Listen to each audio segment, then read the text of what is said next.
सर्व योगी साधकांना माझा नमस्कार. मंडळी, प्राणायाम करताना प्राणायाम करायलाच पाहिजे. आपल्या शारीरिक आणि मानसिक आरोग्यासाठी प्राणायाम हा अतिशय उपयुक्त आहे. म्हणूनच तुमच्यासाठी मी ही प्राणायामाची सीरीज घेऊन आले आहे. याच्या आधीच्या 2 व्हिडिओमध्ये आपण सूर्य अनुलोम-विलोम आणि चंद्र अनुलोम-विलोम हे 2 प्राणायाम पाहिले. आजच्या व्हिडिओमध्ये आपण सूर्यभेदन प्राणायाम पाहणार आहोत. एकूण हठप्रदीपिका या ग्रंथामध्ये अष्टकुंभक सांगितलेलं आहे. त्याच्यामध्ये त्यांनी सूर्यभेदन या प्राणायामाबद्दल सांगितलेलं आहे. तसंच धैर्यंड संहिता या ग्रंथामध्ये सुद्धा त्यांनी हे 8 प्राणायाम सांगितलेले आहेत. तर दोन्ही ग्रंथांमध्ये 2 प्राणायाम फक्त हे वेगळे आहेत. बाकी सेम सगळे प्राणायाम आहेत. तर या सूर्यभेदन प्राणायामामध्ये आपण सूर्य अनुलोम-विलोम प्राणायाम पाहिलं, तर त्याच्यामध्ये आपण उजव्या नाकपुडीने श्वास घेतला आणि उजव्या नाकपुडीने श्वास सोडला होता. परंतु सूर्यभेदन प्राणायामामध्ये ह्या जे काही श्वास घेतो त्याचं आपल्याला भेदन करायचं आहे. भेदन म्हणजे रोखणे किंवा थांबवणे. तर सूर्यभेदन प्राणायामामध्ये उजव्या नाकपुडीने श्वास घेतल्यानंतर आपल्याला श्वास रोखायचा आहे, म्हणजे कुंभक करायचा आहे आणि आपल्याला डाव्या नाकपुडीने श्वास सोडायचा आहे. तर इथे कुंभक करताना आपण जे 3 बंध आपण पाहिले होते, जालंधर बंध, मूलबंध आणि उड्डाण बंध. तर हे 3 बंध आपल्याला बांधायचे आहेत आणि त्यानंतर आपल्याला डाव्या नाकपुडीने यथाशक्ती कुंभक करून डाव्या नाकपुडीने आपल्याला श्वास सोडायचा आहे. आपल्या शरीरामध्ये एक ऊर्जा वाहिनी जी मूलाधार चक्रापासून सुरू होते, तर ती उजव्या नाकपुडीपर्यंत येऊन थांबते आणि उजवी नाकपुडी ही सूर्यनाडी आहे आणि पिंगला नाडी आहे, जिला पिंगला असं सुद्धा म्हटलं जातं. तर ही ॲक्टिव्हेट करण्याचं काम ह्या सूर्यभेदन प्राणायामामध्ये होतं आणि पिंगला नाडी ॲक्टिव्हेट तर होतेच, त्याचबरोबर शरीरामध्ये एक वेगळीच ऊर्जा निर्माण या सूर्यभेदन प्राणायामामध्ये होते. तर याचे फायदे तर आपण पाहणारच आहोत, पण त्याच्या आधी आपण हे सूर्यभेदन प्राणायाम कसं करायचं ते पाहूयात. सूर्यभेदन प्राणायाम करताना कोणत्याही ध्यानात्मक आसनामध्ये बसायचं आहे. मी पद्मासन घातलेलं आहे. दोन्ही हातांची पहिल्यांदा ज्ञानमुद्रा, पाठीचा कणा ताठ ठेवा, आपली मान सरळ ठेवा आणि डोळे मिटून पहिल्यांदा आपल्याला 2 वेळा दीर्घ श्वसन करायचं आहे.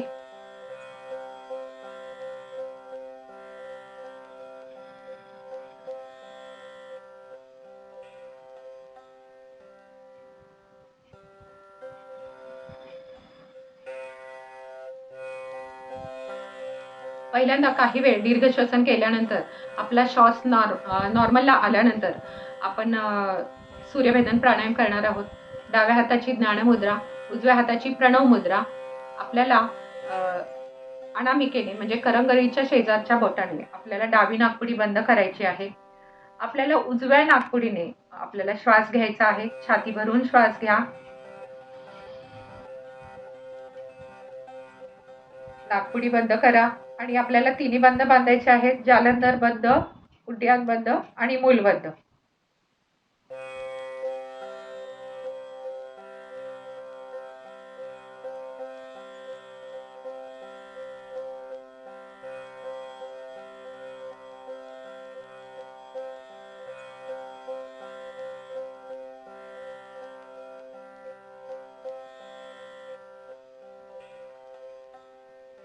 हे झालं एक आवर्तन.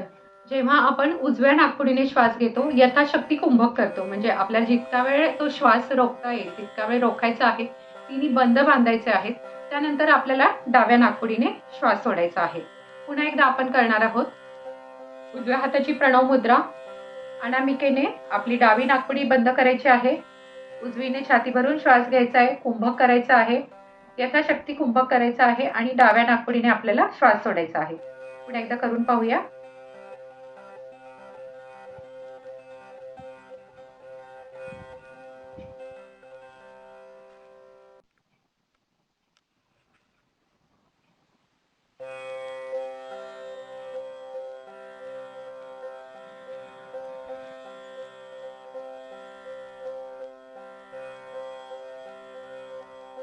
अशा प्रकारे हे आपण दुसरं आवर्तन केलं.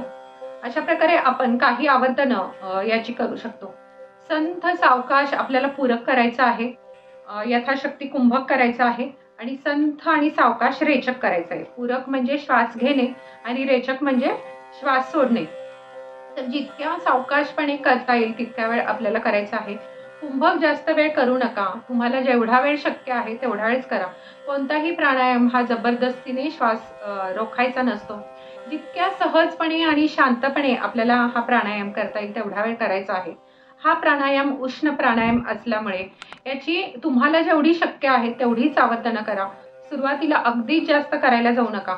सुरुवातीला साधं तुम्ही सूर्य अनुलोम-विलोम काही वेळ काही महिनाभर केल्यानंतर नंतर हे 3 बंद बांधून आपल्याला हे प्राणायाम आपल्याला करता येऊ शकतो. त्यामुळे जास्त याचे राउंड करू नका. 5 ते 10 राउंड याचे त्रिबंधयुक्त पुरेसे आहेत. आणि या प्राणायामाचे फायदे काय आहेत ते आपण आता पाहूयात.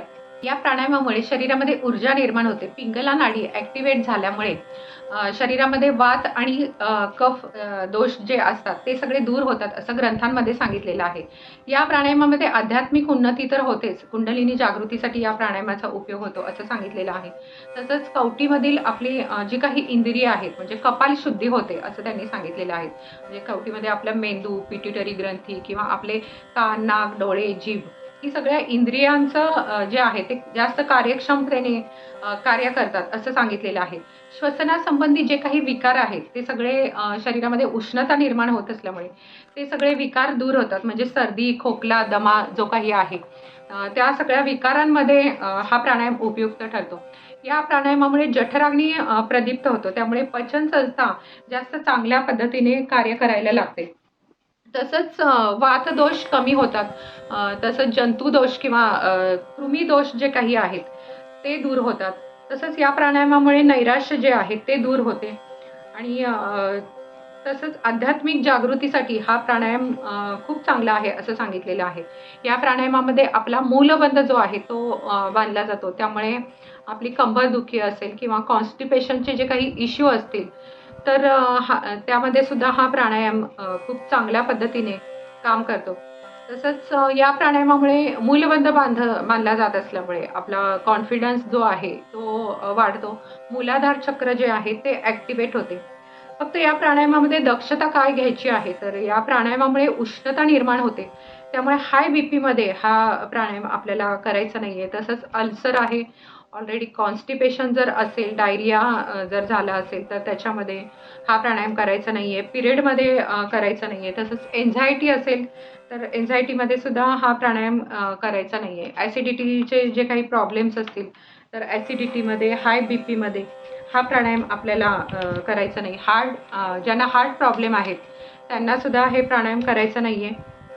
तर आणखी एक म्हणजे या प्राणायामामुळे वेट लॉस होतो.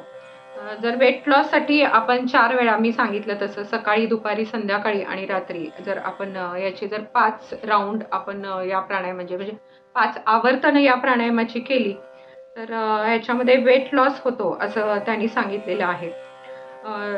अशा पद्धतीने हा प्राणायाम आपल्याला इंडायजेशनमध्ये, वातदोषांमध्ये अ, उपयुक्त आहे. कृमिदोष दूर करतो. जिथे उष्णतेची गरज आहे, तिथे हा हा प्राणायाम आपल्याला करायचा आहे. तर अशा पद्धतीने हा प्राणायाम तुम्ही नक्कीच करून पहा आणि तुम्हाला कसा वाटला हे मला नक्कीच कमेंट, लाईक, शेअर करा आणि कमेंट करून सांगा.